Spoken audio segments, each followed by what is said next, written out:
Hey, Mercy Village Church, Josh Early here. Another Tuesday as we start our day together. I just wanted to spend a few minutes with you as we look at Jesus' life after the manger, but before his ministry begins. Today we're going to look again in Luke chapter 2, and we're going to meet a prophetess whose name is Anna. And so we're going to read Luke chapter 2, verses 36 through 40. It says, "And there was a prophetess, Anna, the daughter of Phanuel, of the tribe of Asher.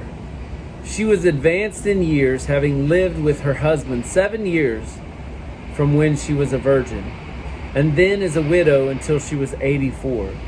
She did not depart from the temple, worshiping with fasting and prayer night and day, and coming up at that very hour, she began to give thanks to God, and to speak of him to all who were waiting for the redemption of Jerusalem.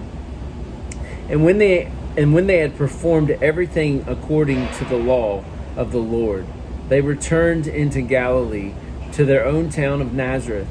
And the child grew and became strong, filled with wisdom, and the favor of God was upon him." Okay, so today we see, as a continuation, just as a reminder, they are in the temple. They have come to offer sacrifices to God, as was tradition in the times of Moses, the children of Israel, down through the generations. And so last week, if we remember, they met Simeon, who is also older, as is the prophetess here. And they had offered up birds as a sacrifice. And so they have Jesus in the temple, and we meet this prophetess Anna, and it says that she's the daughter of Phanuel, a member of the tribe of Asher, and she was widowed after 7 years of marriage. And then it also talks about that she is a devout Hebrew who regularly practiced fasting and prayer. And so when it talks about her, it says that she was a widow until she was 84. Now, this could mean that she was 84 years old, or it could mean that her husband had been dead for 84 years. Regardless, she was advanced in years. She was very wise and had given herself over to the fasting and prayer. And being a prophetess, which is a female version of a prophet that in the Hebrew, she is anointed the mouthpiece of God. And so we see her here. She comes up, it says, at that very hour she began to give thanks to God and speak of him, of Jesus, to all who were waiting for the redemption of Jerusalem. So she just starts telling people what she had heard, what she knew. And then we see it kind of pivot in verse 39. It says, "And when they had performed everything according to the law of the Lord," so that's his parents, when Joseph and Mary had presented the sacrifices and went through the tradition, they returned to Galilee, to the town of Nazareth.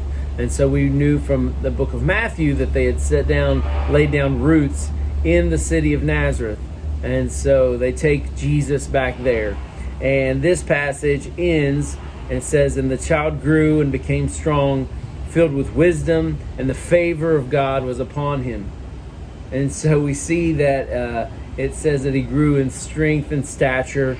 And so just like any other child would grow, and then filled with wisdom by the light of the indwelling Spirit. So he had the Holy Spirit upon him as he grew. And then it mentions the favor of God was upon him. And so we know that even in human terms, the favor of God was upon him. And so that's where we will end this chapter. We have one more next week. But this is just a reflection of Jesus' family leaving the temple, going back home, and then they live out their lives for probably around 30 years or so before he would go and begin his ministry. And so it's just very interesting to me as we kind of come out of Christmas, but we're not quite to Easter, and it's this transition period and all the things that lead up to the nativity, to the birth of Jesus and the celebration, It's just good to reflect and see kind of what there was. There's not a whole lot that we can learn of Jesus, and I'm sure that's intentional because it's not meant to know all the inside and works of his everyday life as a child, but we see the favor of God is upon him and the Holy Spirit is indwelling him. And so just be encouraged today that we have that same Holy Spirit as children of God, that when Jesus left and went to be with God the Father and sits at the right hand of the Father right now, he sent the Holy Spirit to indwell Christians, believers, those who trust and believe, and those whom God has chosen. And so rest in that today, that you have a comforter in the middle of this ice storm, wherever you find yourself today.